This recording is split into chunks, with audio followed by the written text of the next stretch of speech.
जय हिंद दोस्तों। आज के इस इम्पॉर्टेंट लेक्चर में हम सभी डिस्कस करने वाले हैं 22 सितंबर 2025 के करेंट अफेयर्स को। तो आप इस पूरे लेक्चर को बहुत ही ध्यान से लास्ट तक जरूर देखिएगा। लास्ट में आपसे क्वेश्चन पूछा जाएगा जिसका आंसर कमेंट बॉक्स में बताना है। तो चलिए आज के पहले और इम्पॉर्टेंट क्वेश्चन को डिस्कस करते हैं। पहला क्वेश्चन है, दादा साहब फाल्के अवार्ड 2025 किसे प्रदान किया गया है?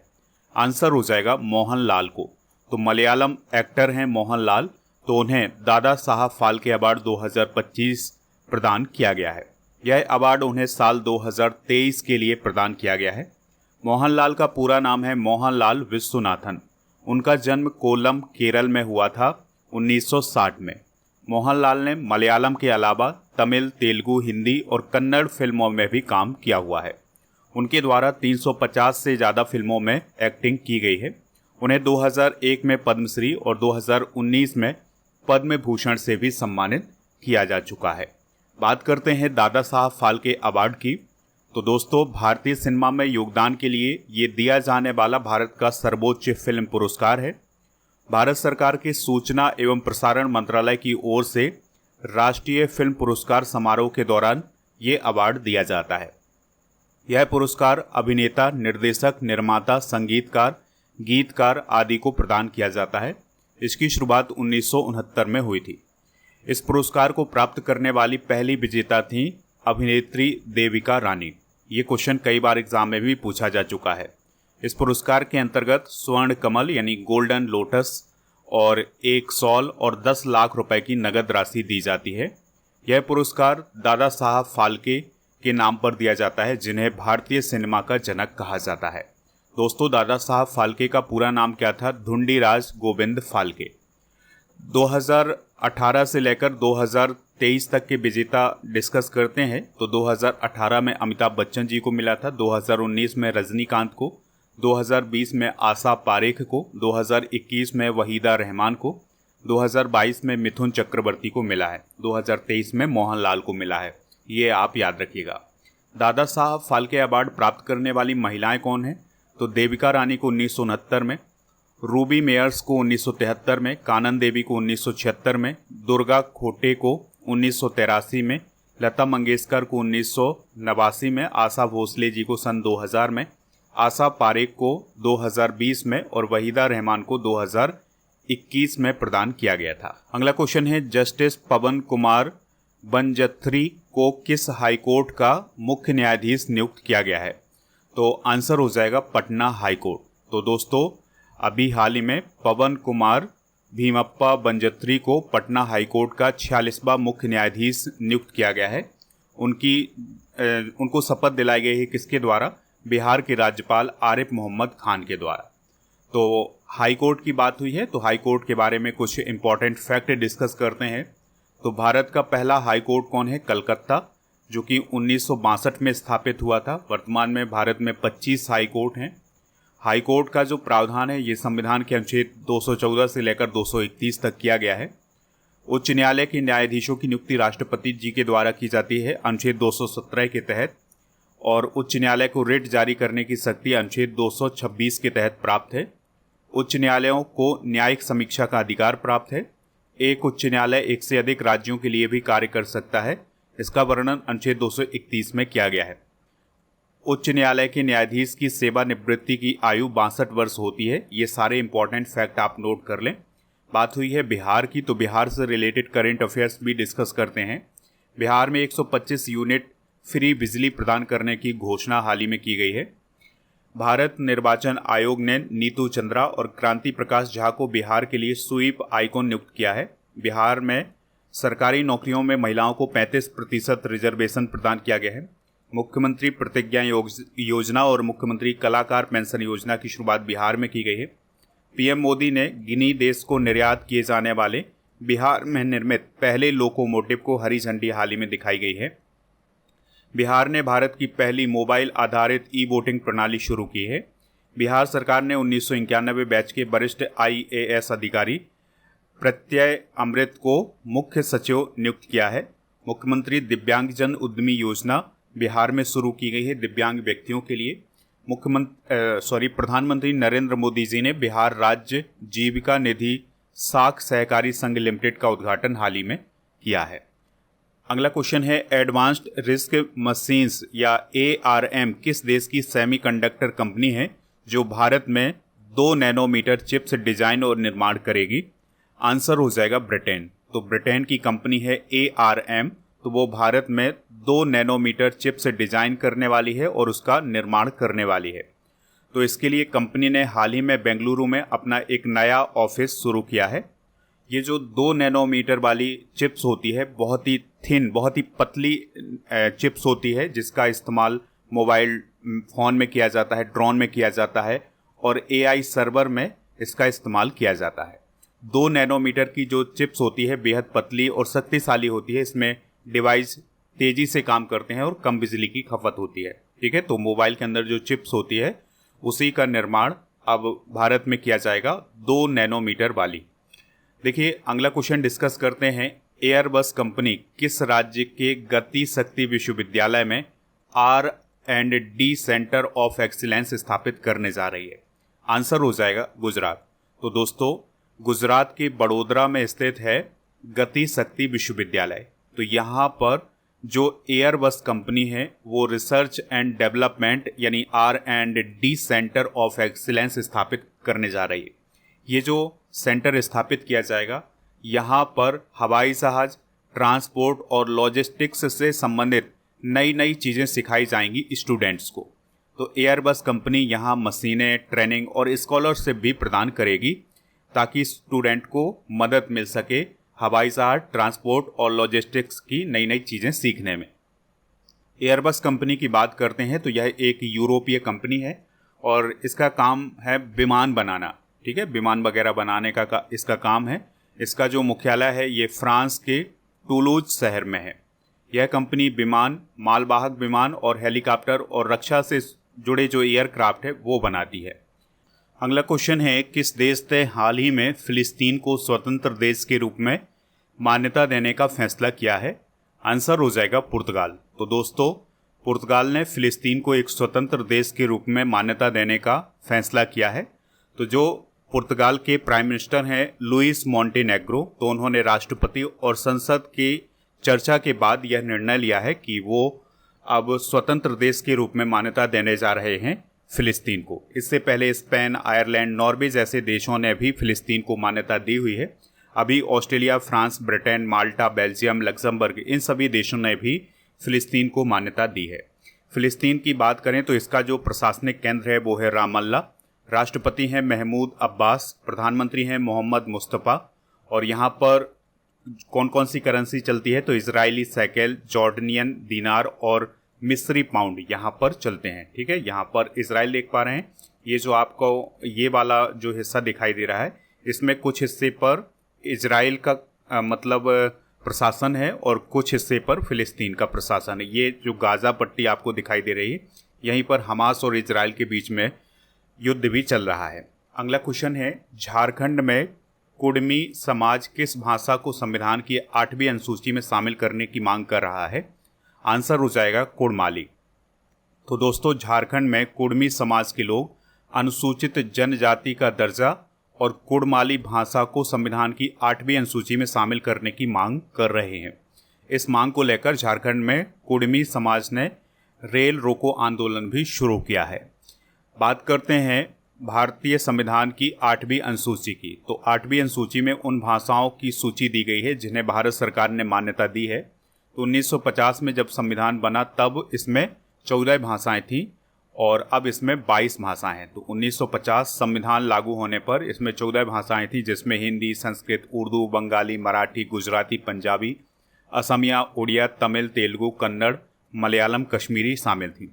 1967 में 21वां संविधान संशोधन अधिनियम हुआ, तब इसमें सिंधी भाषा जोड़ी गई। 1992 में 71वें संविधान संशोधन के तहत कोंकणी, मणिपुरी, नेपाली जोड़ी गई। 2003 का जो 92वां संविधान संशोधन था, जो कि 2004 से प्रभावी हुआ, इसमें बोडो, डोगरी और मैथिली और संथाली को इसमें शामिल किया गया था। अगला क्वेश्चन है, किस देश ने H-1B वीज़ा नियमों को सख्त करने का फैसला किया है? आंसर हो जाएगा अमेरिका। तो दोस्तों, अमेरिका के जो प्रेसिडेंट हैं डोनाल्ड ट्रंप, उन्होंने H-1B वीज़ा नियमों को सख्त करने का फैसला किया है। और अब क्या किया है कि जो विदेशी कर्मचारियों को H-1B वीज़ा दिया जाता था उसके लिए जो फीस है या जो उसकी शुल्क है वो बढ़ा करके $1 लाख कर दी है, यानी लगभग 88 लाख कर दी है। पहले ये फीस हुआ करती थी लगभग 5-6 लाख के आसपास, अब इसको 88 लाख कर दिया गया है। देखिए, सबसे ज़्यादा H-1B वीज़ा लेने वाले लोग कौन हैं? वो हैं भारतीय, यानी कि जो भारतीय कर्मचारी हैं जो कि अमेरिका में काम करते हैं वो H-1B वीज़ा लेते हैं। तो इसमें 73% जो हैं वो भारतीय हैं, 12% चाइनीज़ हैं और फिर बाकी परसेंट में दोस्तों बाकी अन्य देश आते हैं।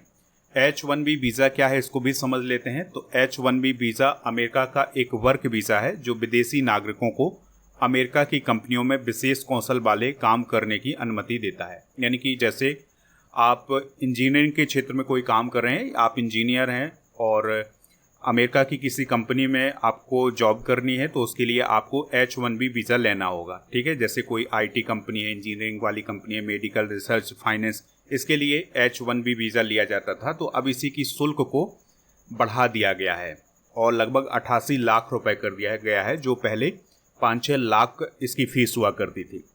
ये जो वीज़ा है आमतौर पर 3 साल के लिए मिलता है, जिसे 6 साल तक बढ़ाया जा सकता है। अमेरिका से संबंधित कुछ इंपॉर्टेंट करंट अफेयर्स डिस्कस करते हैं। तो अमेरिका फिर से यूनेस्को से बाहर हो गया है। एलन मस्क ने अमेरिका पार्टी नाम की राजनीतिक पार्टी बनाई है। मैक्सिको ने फाइनल में अमेरिका को हरा करके 10वां गोल्ड कप जीता है फुटबॉल वाला। अंग्रेजी को अमेरिका की आधिकारिक भाषा घोषित किया गया है। तुलसी गाबार्ड अमेरिका में नेशनल इंटेलिजेंस डायरेक्टर बनी है। अमेरिका पेरिस जलवायु समझौते, WHO और UNHRC से अलग हो गया है। टिकटॉक की सर्विस अमेरिका में बंद कर दी गई है। डोनाल्ड ट्रंप ने रक्षा विभाग का नाम बदलकर युद्ध विभाग कर दिया है। तो ये कुछ करंट अफेयर्स हैं अमेरिका से रिलेटेड। अगला क्वेश्चन है, GST की नई दरें कब से लागू होंगी? तो 22 सितंबर 2025 से GST की अब नई दरें लागू होने जा रही हैं। तो पहले 4 स्लैब हुआ करते थे, 5% और 12%, 18% और 28% वाला। तो अब 12% और 28% वाले स्लैब को ख़त्म कर दिया गया है। अब केवल 2 स्लैब बचे हैं, 5% और 18% वाला। तो इनमें से कुछ जो हानिकारक वस्तुएं हैं जैसे शराब, तंबाकू, इन पर 40% टैक्स लगेगा। बाकी जो दोस्तों आपके रोज़ की ज़रूरत वाली चीज़ें हैं जैसे साबुन, शैम्पू, टूथपेस्ट और बेबी प्रोडक्ट, इन सभी पर 5% GST लगेगा, यानी कि ये प्रोडक्ट सस्ते होने जा रहे हैं।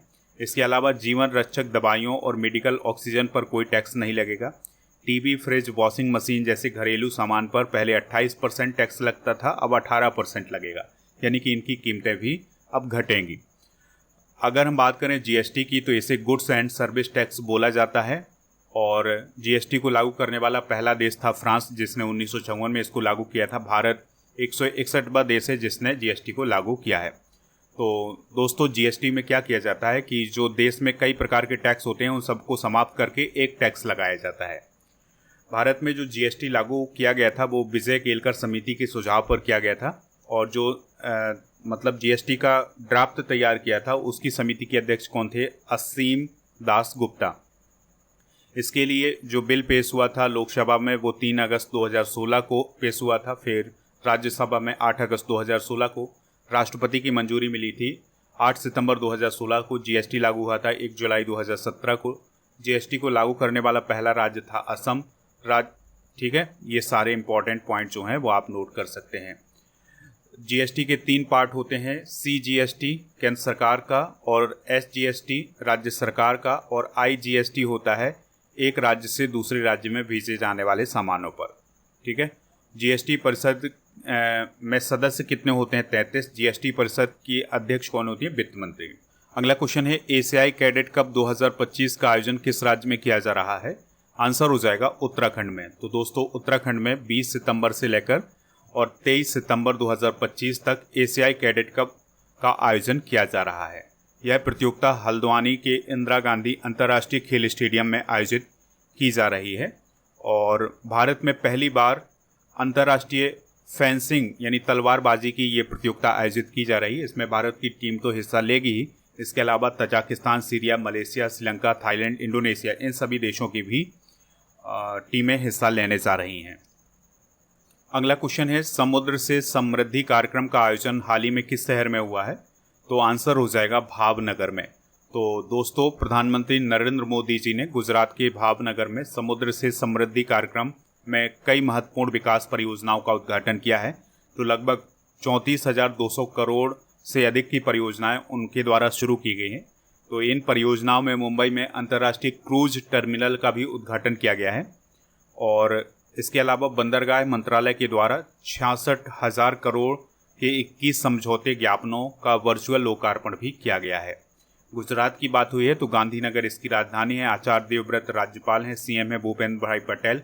लोकसभा की 182 और विधानसभा की 182, लोकसभा की 26 और राज्यसभा की 11 सीटें हैं।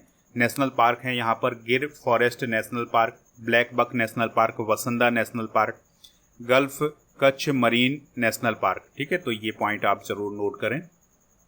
तो इस प्रकार से दोस्तों हमने आज के करेंट अफेयर्स को डिस्कस कर लिया है। आप हमारे स्टडी करके ऐप को इंस्टॉल कर लें, जिसका लिंक डिस्क्रिप्शन बॉक्स में दिया गया है। तो यहाँ पर आपको लास्ट 6 मंथ के करेंट अफेयर्स की ebook, monthly current affairs की ebook, yearly current affairs की ई बुक मिल जाएगी। ऐप को जब आप डाउनलोड करेंगे तो यहाँ पर प्रीमियम कोर्स वाला ऑप्शन मिलेगा, जहाँ पर आपको अर्जुन जीएस फाउंडेशन बैच मिल जाएगा। और दोस्तों, जब आप इस ऑप्शन पर जाएंगे तो यहाँ पर बाय नाउ वाला ऑप्शन आएगा और इस ऑप्शन पर क्लिक करने पर अप्लाई कूपन वाला ऑप्शन आएगा। तो यहाँ पर आपको कूपन कोड यूज करना है विजेता 500, तो आपको इसमें छूट मिल जाएगी 3 साल की। अगर कोई दिक्कत परेशानी आती है तो आप इस नंबर पर भी संपर्क कर सकते हैं। एमपी पुलिस कांस्टेबल भर्ती 2025 आई है, तो इसके लिए कोर्स लॉन्च किया गया है, तो इसको भी आप ज्वाइन कर सकते हैं। GK GS foundation complete online batch आपको ऐप पर मिलेगा। चलिए अब कल के करेंट अफेयर्स को रिवाइज करते हैं। तो गौरांग लाल दास किस देश में भारत के राजदूत बने हैं? South Korea. और अम्बू करंगल योजना किस राज्य में शुरू की गई है? तमिलनाडु। मरियम फातिमा किस राज्य की पहली महिला फिडे मास्टर बनी है? बिहार। भारत ने विश्व स्तरीय ब्लू पोर्ट्स के लिए किस अंतर्राष्ट्रीय संगठन के साथ साझेदारी की है? FAO। राजस्थान के किस जिले में लिथियम का भंडार मिला है? नागौर। अमेरिका और किस देश ने पश्चिमी एशिया में अब तक का सबसे बड़ा संयुक्त सैन्य अभ्यास पूरा किया है? सऊदी अरब। भारत की किस फार्मा कंपनी को अमेरिका की FDA ने जेनेरिक कैंसर दवा के लिए मंजूरी दी है? ल्यूपेन। SBI ने यस बैंक में अपनी कितने प्रतिशत हिस्सेदारी SMBC को बेची है? तो 13.18%। महिला और बाल विकास मंत्री अन्नपूर्णा देवी ने कितने पालना आंगनबाड़ी सह शिशु देखभाल केंद्रों का उद्घाटन किया है? 502। IIT कानपुर ने किस देश की यूनिवर्सिटी के साथ शैक्षणिक समझौता किया है? वियतनाम। दोस्तों, आज के जनरल नॉलेज के पिटारे में विश्व की प्रमुख वनस्पति को डिस्कस करेंगे, जैसे ट्रोपोफाइट कहलाती है उष्ण कटिबंधीय जलवायु वाली घास एवं वनस्पति। हाइग्रोफाइट कहलाती है दलदली एवं भूमध्य रेखीय उष्ण आर्द्रता वाली वनस्पति। जेरोफाइट कहलाती है उष्ण कटिबंधीय मरुस्थलीय क्षेत्रों की वनस्पति। हाइड्रोफाइट और जल प्लावित क्षेत्रों की वनस्पति कहलाती है। मेसोफाइट कहलाती है शीतोष्ण कटिबंध क्षेत्र की वनस्पति। क्रायोफाइट टुंडा एवं शीत प्रधान देशों की वनस्पति। हेलोफाइट नमकीन क्षेत्र में पाई जाने वाली वनस्पति है। जियोफाइट कड़ी चट्टानों में उगने वाली वनस्पति है। कल के करेंट अफेयर्स में आपसे जो क्वेश्चन पूछा गया था उसका आंसर है बिहार। तो लगभग सभी लोगों ने इसका आंसर बिहार बताया हुआ है। आज आपके लिए क्वेश्चन है, दादा साहब फाल्के पुरस्कार की शुरुआत कब हुई है? जो भी इसका राइट आंसर हो कमेंट बॉक्स में जरूर बताएं। स्टडी करके ऐप को इंस्टॉल करें तो यहाँ पर monthly current affairs, half yearly current affairs, yearly current affairs, इन सभी की ई बुक मिल जाएगी। तो ये ई बुक आप प्राप्त कर सकते हैं। टेलीग्राम चैनल को ज्वाइन कर लें, जिसका नाम है स्टडी कर ऑफिशियल।